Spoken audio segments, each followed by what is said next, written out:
अस्सलामुअलैकुम, good afternoon, welcome back to my channel once again. सबका मेरे चैनल पर वापस से स्वागत है। पेड सिग्नल्स के लिए आप मुझे व्हाट्सएप कर सकते हो, नंबर आपको स्क्रीन पे है। नए हो तो सब्सक्राइब कर लीजिए और पुराने हो तो लाइक करके वीडियो शुरू कीजिएगा। गोल्ड 1945-1946 के आसपास बंद हुआ है। पहले एक बार रिवाइज कर लेते हैं कि एक्चुअली गोल्ड में हुआ क्या लास्ट वीक। ये है Friday, Thursday, Wednesday, Tuesday and Monday. Monday gold open हुआ था तकरीबन 1924 और 1925 के बीच। हाईज बने हैं तकरीबन 1948 के आसपास और क्लोजिंग हुई है 1945 के आसपास की। गोल्ड लास्ट 2 दिनों में भागा बिकॉज एक फेड का सर्वे आया है। उसके हिसाब से federal reserve bank of Cleveland के हिसाब से सीपीआई यानी कंज्यूमर प्राइस इंडेक्स इस बार 8.41% का रह सकता है। ध्यान रखिएगा, लास्ट टाइम जो था 7.9% के आसपास था। इस बार 8.41% का रह सकता है। इनफैक्ट उन्होंने बोला है कि 2022 में तकरीबन 9.1% तक इन्फ्लेशन जा सकती है और नेक्स्ट वीक इन्फ्लेशन के नंबर ड्यू भी हैं, जिसकी वजह से गोल्ड में और थोड़ी सी अपने को एक स्टेबिलिटी दिखी। इतना क्रैश नहीं हुआ। डॉलर इंडेक्स के इतने ऑलमोस्ट हाईएस्ट 2 साल के लेवल के बावजूद गोल्ड में जो है एक स्टेबिलिटी बनी रही। ऊपर से रशिया और यूक्रेन की जो न्यूज़ है वो बिल्कुल बनी रही, कभी कुछ कभी कुछ। वो तो अपने को पता ही है, ज़्यादा कुछ उस फ्रंट पे हो नहीं रहा है। कुछ सैंक्शंस आ रहे हैं, कुछ सैंक्शन नहीं आ रहे हैं। अब एक प्रॉब्लम यह है कि अगर इन्फ्लेशन इतनी 9.1 के आसपास बढ़ जाती है तो फेडरल रिजर्व कोशिश करेगा कि इंटरेस्ट रेट को ज़्यादा जल्दी बढ़ाए, और ज़्यादा जल्दी बढ़ाने के चक्कर में ऐसा भी हो सकता है कि जो इकोनॉमिक रिकवरी हो रही है पैंडमिक के बाद से, यूएस ने जो इतना ज़्यादा ट्रिलियंस ऑफ डॉलर प्रिंट किया है और उसकी वजह से इकोनॉमी जो रिकवरी हो रही है रिसेशन में जाने के बावजूद, अगर इंटरेस्ट रेट बहुत ज़्यादा ज़ोर से बढ़ाए गए तो ऐसा हो सकता है कि इकोनॉमी वापस से रिसेशन में चली जाए। लेकिन अगर इंटरेस्ट रेट ज़्यादा ज़ोर से नहीं बढ़ा है, बिकॉज जिस तरीके से इन्फ्लेशन बढ़ रही है उस तरीके से ये पाव पाव किलो में काम नहीं चलेगा। पाव किलो से मेरा मतलब है ये 0.25% जो बढ़ा रहे हैं इंटरेस्ट रेट। जिस तरीके से इन्फ्लेशन बढ़ रही है उसके लिए कम से कम 0.5% या 0.75% तक के उनको हाइक करने पड़ेंगे, तो भी शायद इन्फ्लेशन कुछ कंट्रोल में आए। फेड इसलिए 0.25% बढ़ाया लास्ट टाइम, इवन दो उसको पता था इससे कोई असर नहीं पड़ेगा, because they were testing the waters कि इससे इकोनॉमी पे क्या असर पड़ता है। और ज़्यादा ज़ोर से बढ़ाने से उनके पास एक मेजर इशू यह है कि ज़्यादा तेज़ी से इंटरेस्ट रेट बढ़ाने से इकोनॉमी पे असर पड़ सकता है और वापस से रिसेशन में जा सकती है। अब दो मैंने आपको सिनेरियो बता दिए। एक, अगर इन्फ्लेशन को कंट्रोल करना है तो बहुत ज़ोर से इंटरेस्ट रेट बढ़ाने पड़ेंगे। दो, अगर इंटरेस्ट रेट नहीं बढ़ाए तो इन्फ्लेशन बढ़ती जाएगी। दोनों ही तरीके में गोल्ड के लिए ये पॉजिटिव सी बात है, बिकॉज अगर इन्फ्लेशन बढ़ेगी तो गोल्ड हमेशा बहुत अच्छा हेज रहता है इन्फ्लेशन यानी महंगाई के अगेंस्ट। और अगर इकोनॉमी रिसेशन में जाएगी तो भी गोल्ड के लिए अच्छी बात है। तो फंडामेंटली तो गोल्ड के लिए सारी चीज़ें अच्छी लग रही हैं एक्सेप्ट वन। एक्सेप्ट वन मतलब एक चीज़ ऐसी है जो गोल्ड के लिए अच्छी नहीं लग रही है, बाकी फंडामेंटल सारे गोल्ड के पॉजिटिव फेवर में है। एक जो फेवर में नहीं है वो है रशिया और यूक्रेन का वॉर। अब वो फेवर में कैसे नहीं है? रशिया और यूक्रेन का वॉर 1 महीने से भी ज़्यादा हो गया है और मार्केट ने ऐसा लग रहा है कि उसको डाइजेस्ट ही कर लिया है। अब अगर रशिया यूक्रेन की वॉर ख़त्म हो जाती है या फिर कोई समझौता हो जाता है या कोई सीज फायर ही हो जाता है तो गोल्ड के लिए बहुत नेगेटिव बात है। और उस सिनारियो में मुझे लग रहा है कि गोल्ड इन्फ्लेशन को अंडरमाइन कर सकता है और क्रैश हो सकता है। तो मैंने आपको सारे फैक्टर बता दिए हैं। 2 से 3 फैक्टर हैं मेजरली जो गोल्ड के लिए इस हफ्ते प्ले करेंगे। एक है इन्फ्लेशन वाला, क्योंकि इन्फ्लेशन नंबर से ही डिसाइड होगा कि फेड कितनी पानी में है, फेड कितना इंटरेस्ट रेट बढ़ाने के मूड में लग सकता है। इनफैक्ट दोनों ही नंबर आने वाले हैं, अभी मैं आपको बताता हूँ इन्फ्लेशन के। अच्छा, पहले इन्फ्लेशन के नंबर देख लेते हैं और इवेंट देख लेते हैं नेक्स्ट वीक कौन कौन से हैं, उसके बाद आगे वापस से चार्ट पे चर्चा करेंगे।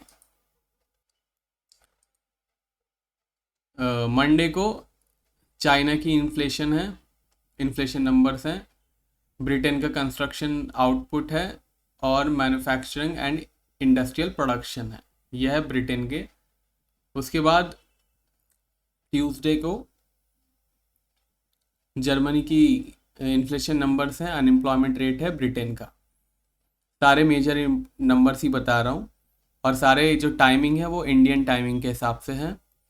ट्यूसडे सीपीआई यानी कंज्यूमर प्राइस इंडेक्स है, महंगाई के नंबर्स हैं और कोर सीपीआई भी है। उसके बाद एफओएमसी के मेंबर की स्पीच भी है। पहले अगर आप 2-3 साल पहले मेरा वीडियो देखोगे तो मैं इसको गिनती भी नहीं करता था, बिकॉज एफओएमसी चेयरमैन की स्पीच से ज़्यादा असर पड़ता था, बट बिकॉज इतना ज़्यादा डॉट प्लॉट में आप देखोगे कि ऊपर नीचे है, इस वजह से एफओएमसी मेंबर की स्पीच भी सुनना आजकल ज़रूरी हो गया है। बॉन्ड ऑक्शन है। उसके बाद वेडनेसडे ब्रिटेन के इन्फ्लेशन नंबर्स आएंगे, यूएस के पीपीआई नंबर्स आएंगे। पीपीआई नंबर्स मतलब wholesale inventories, producer price index भी कहा जाता है इसको। उसके बाद क्रूड ऑयल इन्वेंटरीज हैं। थर्सडे है ईसीबी की मॉनेटरी पॉलिसी, तो ध्यान रखिएगा, प्रेस कॉन्फ्रेंस भी आएगी। उसके बाद थर्सडे रिटेल सेल्स और कोर रिटेल सेल्स नंबर्स हैं।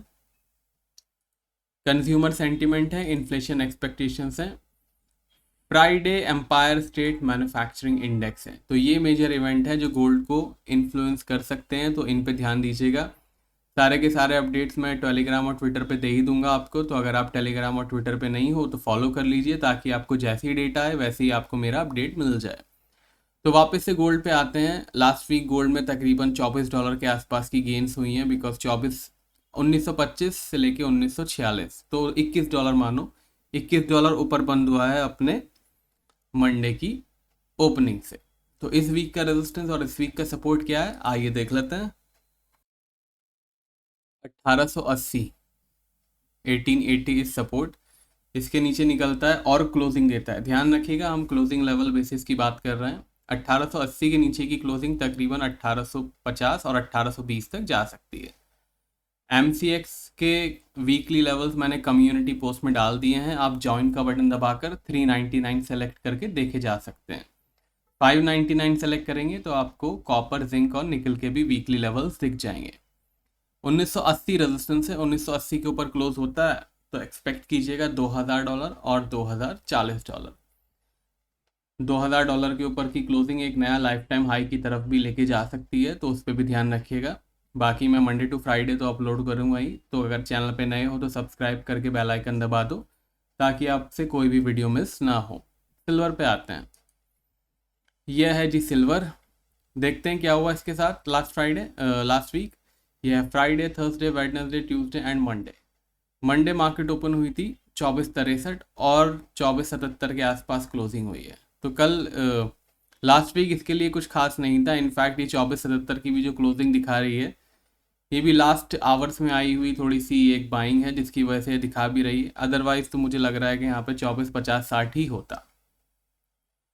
थोड़ा सा अंडर परफॉर्म किया सिल्वर ने लास्ट वीक, बट अभी भी सिल्वर पॉजिटिव जोन में ही बनी हुई है, बिकॉज उसका सपोर्ट अभी भी इंटैक्ट है। तो देख लेते हैं क्या है सिल्वर का सपोर्ट, जो उसको अभी भी पॉजिटिव जोन में बनाए हुए है। 2350 का सपोर्ट है, इसके नीचे ब्रेक होके क्लोज हो जाता है तो एक्सपेक्ट कीजिएगा $22 और $21। सपोर्ट है $26.05 का, इसके ऊपर ब्रेक होके क्लोजिंग दे देता है तो एक्सपेक्ट कीजिएगा $27 एंड $29 भी।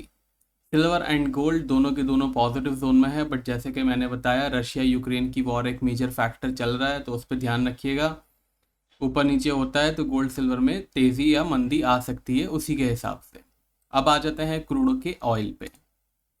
यह है क्रूड का ऑयल, $98 एक बहुत अच्छा सपोर्ट था इसका, ऑलमोस्ट वहीं के नीचे की क्लोजिंग दी है। अभी भी मैं इसको एक और चांस दूंगा, $98 के नीचे एक बार और क्लोज हो गया तो तकरीबन $90 तक जा सकता है। उसमें सपोर्ट लिख नहीं रहा हूँ $98, बट ध्यान रखिएगा $98 का एक बहुत अच्छा सपोर्ट इसमें अभी भी है। इवन दो 98 के नीचे क्लोज हुआ है, we will wait one more time, एक बार और वेट करेंगे, देन वी विल कंक्लूड कि यस कि $90 की तरफ ही जा रहा है। आज का इस वीक का रेजिस्टेंस सपोर्ट देख लेते हैं क्या क्या है। 9320, 9320 सपोर्ट है, इसके नीचे क्लोज हो जाता है तो एक्सपेक्ट कीजिएगा $90 और $84। रेजिस्टेंस बहुत दूर है, $112.50 का है, इसके ऊपर जाके क्लोजिंग देता है तो एक्सपेक्ट कीजिएगा 116 और $120। फिलहाल क्रूड ऑयल वीक जोन में आ चुका है तो प्लीज़ ख्याल रखिएगा, लेकिन एक बार $98 के नीचे और क्लोज होने का वेट करें, then we will conclude perfectly. Please उसका ध्यान रखें। बाकी पेड सिग्नल्स के लिए व्हाट्सएप नंबर स्क्रीन पे है आपकी। वीडियो पसंद आया हो तो लाइक और इसको शेयर भी कर दीजिएगा। व्हाट्सएप सिर्फ पेड कॉल्स के लिए है, आप क्वेरीज के लिए नहीं है, और वो कॉलिंग नंबर नहीं है। बाकी ट्विटर और टेलीग्राम पे मुझे फॉलो कर लीजिए लाइव मार्केट के अपडेट्स के लिए। जैसे ही डेटा आता है मैं ट्विटर और टेलीग्राम पे अपडेट कर देता हूँ। अब मिलेंगे नेक्स्ट वीडियो में, तब तक के लिए टेक केयर, बाय बाय।